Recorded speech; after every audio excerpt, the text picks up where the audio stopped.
Okay, we're back. We're cooking lunch. I had to move my tripod a little bit, and of course, it didn't go so well.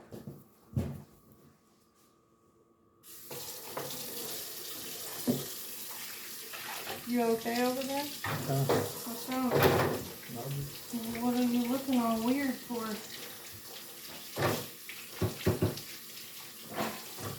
You don't want to say that. No, I don't really like that.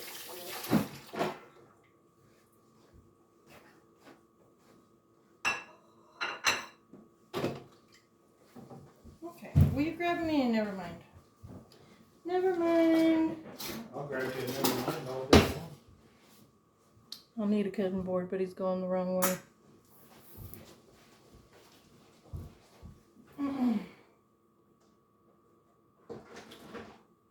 You know, since it's the first video making days, and I'm trying to do things just naturally, I didn't have anything set up or prepared. I was in the car on the way home trying to figure out what I was going to do for lunch, and I decided, hey, Lobster ravioli and mushroom might as sauce. well record it. Why not? So, just going to give these a cut. Would you like fries or potatoes, fried potatoes, or how do you want me to make these potatoes? I don't care. You're making them. He don't care. Okay, so we'll just cube them up.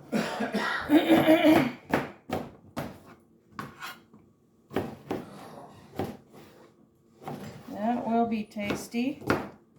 I'll show you what I'll season these with. They're always good.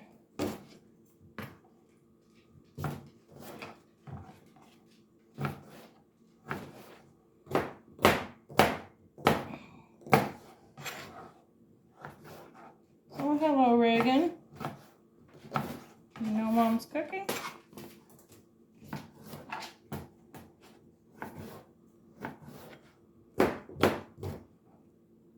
What do you need? You was hungry?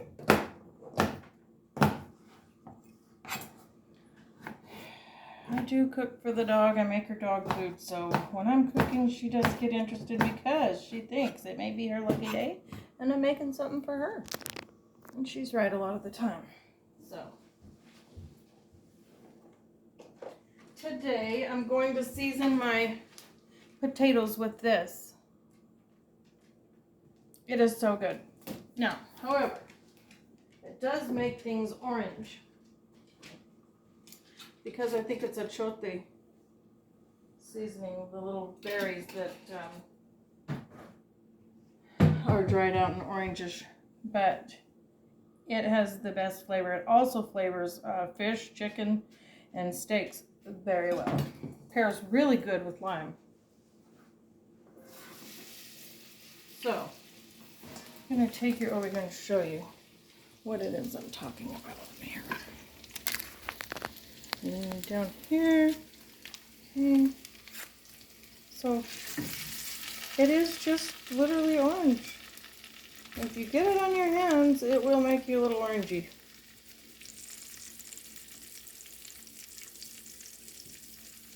That's the best flavor. Okay, so there we go.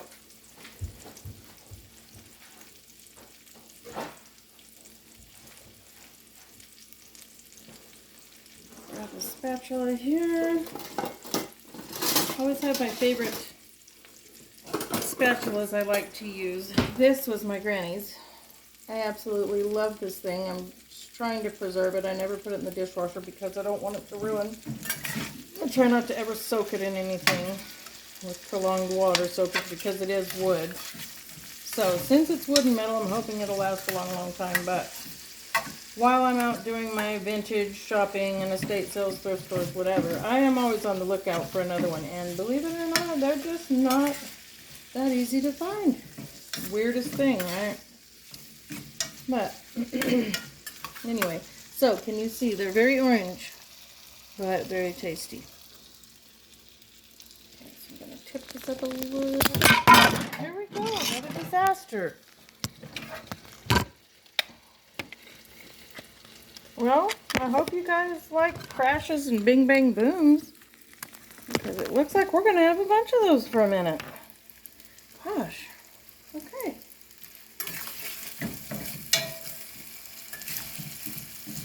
Well, maybe I can edit those out, I hope. So that'd be good. Alright, so I put a little bit of my seasoning and barbecue sauce into this meat, the hamburger meat we started with. So that will be my protein. I've got my potato as a starch, and let me just check and see what I have as a vegetable. Oh, looks like regular one fell. I'm coming. My lobster's going. Knocking myself with the chicken, throwing stuff around, doing crazy stuff. Oh, it is windier than heavy out there. Okay, so I had to let the dog out, and now I'm going to look for some kind of vegetable.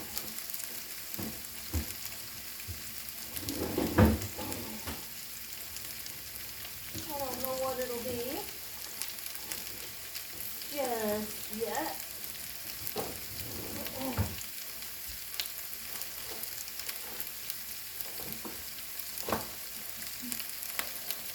I do have a little bit of rice and green beans from yesterday.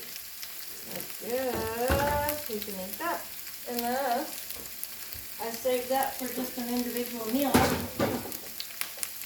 And I can come up with something else. Let's see.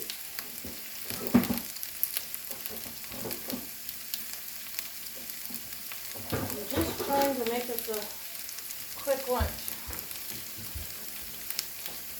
He wanted to go out, but I have a tooth that's loose. Right here, it's a crown, and they can't repair it.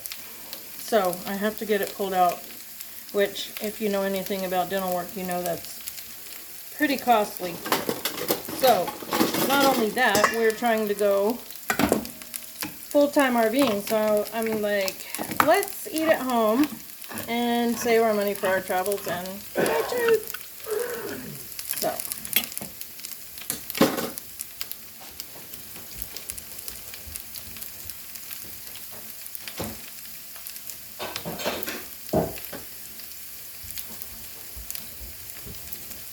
So now I have added corn to the mix.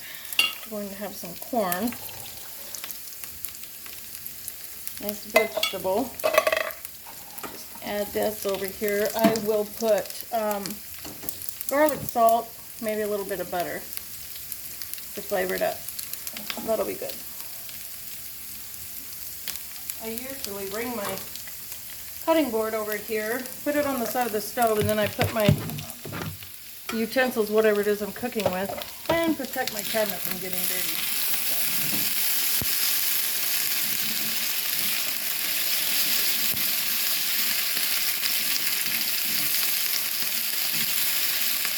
Alright, so maybe you can see what I'm at. Well, there we go.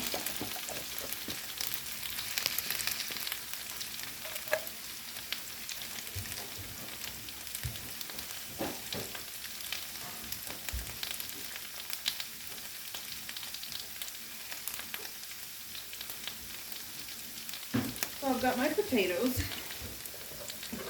and corn, and I'm going to make my patties.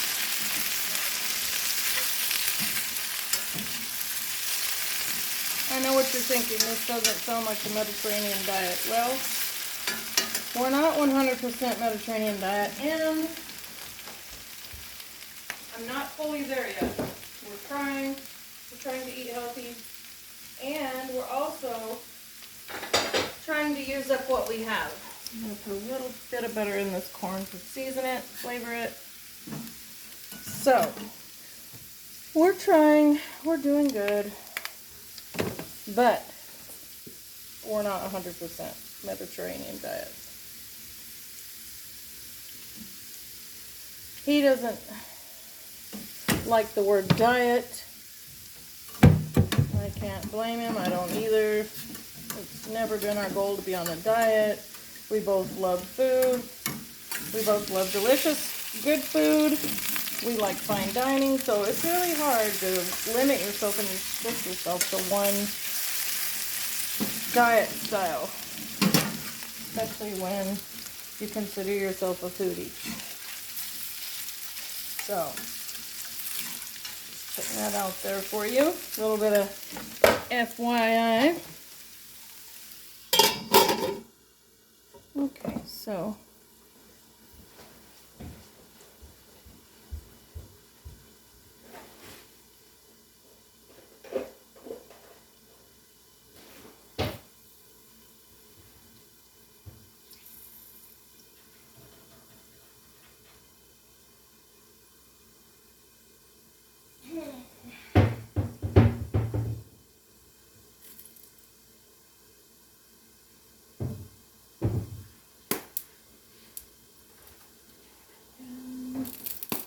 I'm gonna leave this meal in here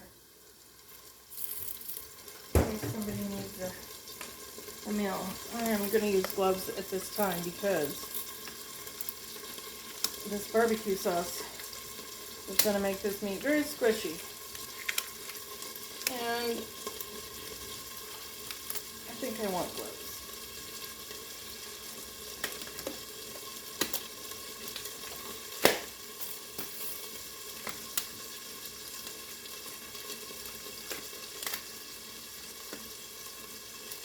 These are very tight gloves.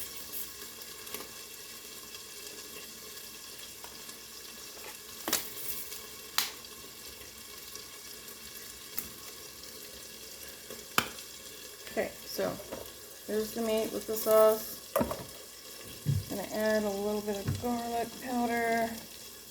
And I was thinking, I'm just gonna slide my potatoes over and cook this meat in the same pan as my potatoes.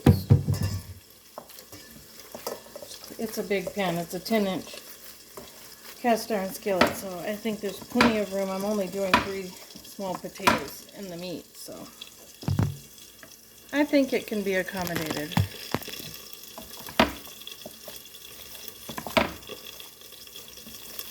Okay. Looks like I'm going to add one more tub of Rudy's Sissy sauce, just to make sure it's got that good flavor. Really good barbecue flavor I'm looking for. It also has the meat magic.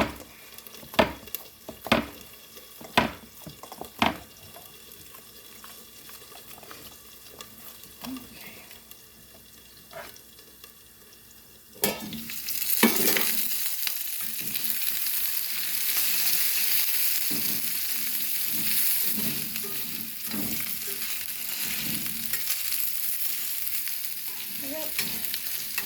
I think that'll work just fine. Okay.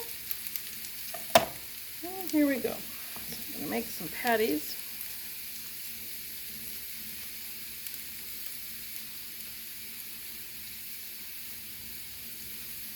They shouldn't shrink too much since there's so little fat in them. Hopefully I have room for all 3.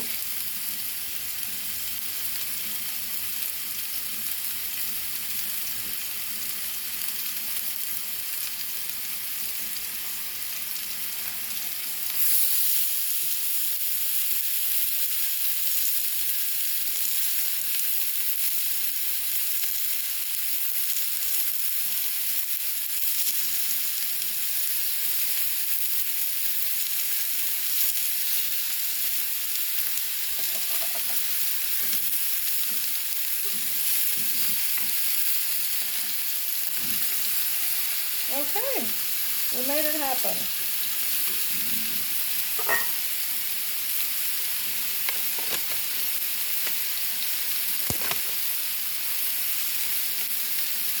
So, that's good. I'm going to put this in the trash. And try to put you somewhere where you can is I'm doing here.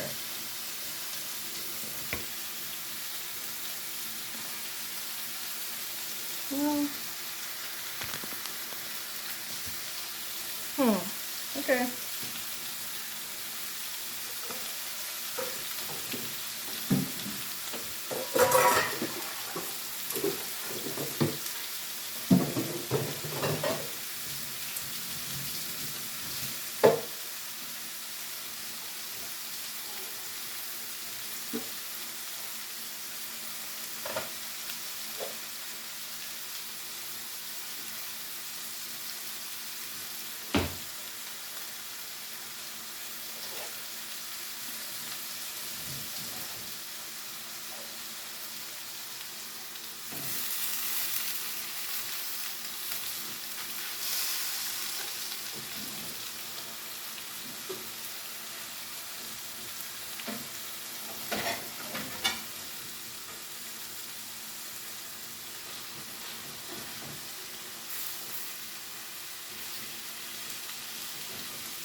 I don't know if you've ever seen one of these, but it is a pot holder for the handle of your cast iron made by the Lodge. We got them at Cracker Barrel. Super nifty item.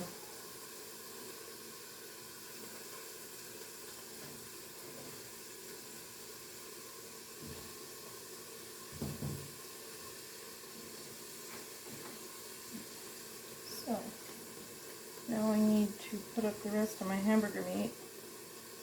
Cooking for only 2 people, it's hard to find ways to use all your meat before you get tired of it.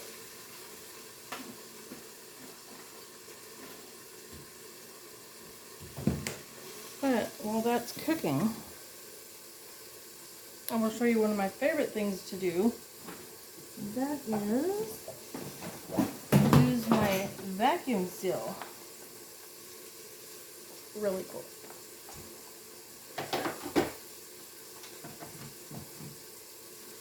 I've got some rolls.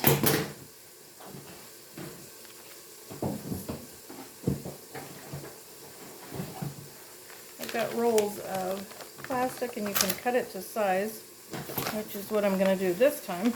Now, I do have pre-made ones also, but this will work perfect right now. I'm going to use it for the rest of my hamburger meat. So I just cut it. I'll take my zip seal and seal the end. And I'll put my meat in there. Okay. Just takes a second. If you don't have one of these for your kitchen, you're really missing out. You need one.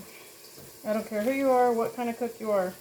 These will save you money. They will, you can use it to seal bags back. Like if you open a bag of chips and you want to seal them back, you can do that. You can seal almost anything that was sealed to begin with.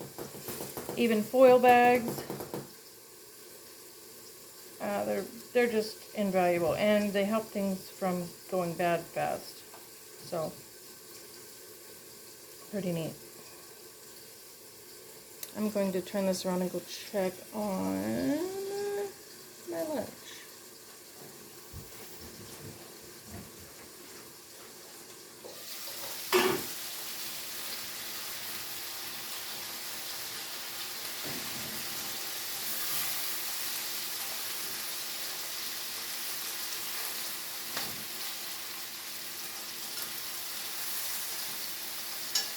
Is Reagan asked to come in yet? No. It's really windy. I can't imagine she's wanting to stay out there a long time.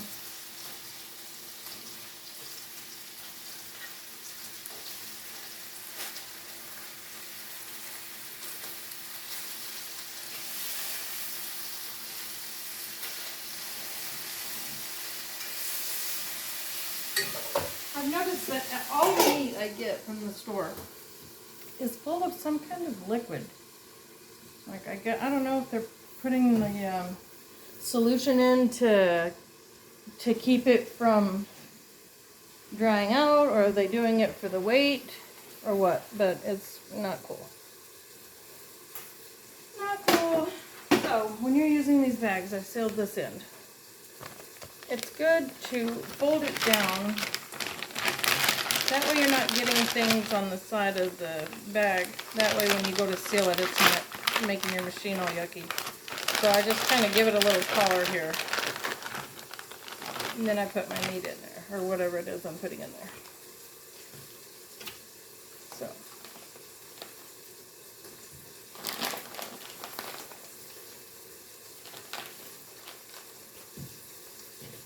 Like so. And then when I fold this up, it's nice and clean. Nothing's on it. And I can go seal it. It has a dry or a moist or a seal button. So for this I'm going to say moist, I guess. I don't know. Dry, moist, whatever. Moist. So, pop it in here.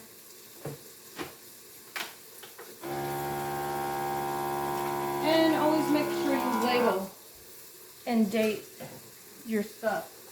Because once you've got it in this state and in the freezer, and you've done so many of these, you're not going to remember what's in every one of these.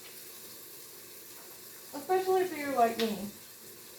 It's going to be looking different, maybe changing colors, locations. I do have 3 freezers, so you just never know what really was in here to begin with unless you mark it.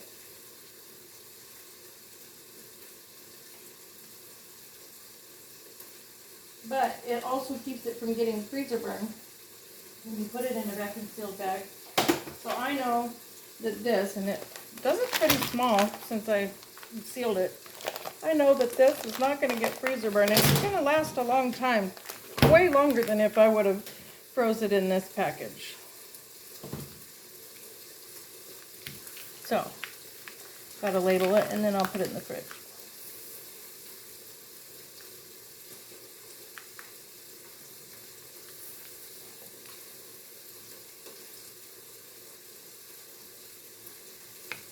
So, it's probably a good idea to do it before.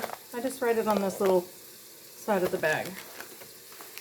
If you did it before you vacuum sealed it, it would probably be easier, but of course, I don't always do things the easiest way. I just do them. So, that's how it is.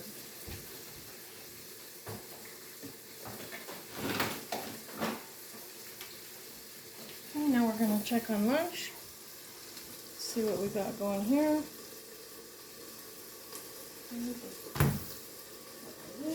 The corn looks good.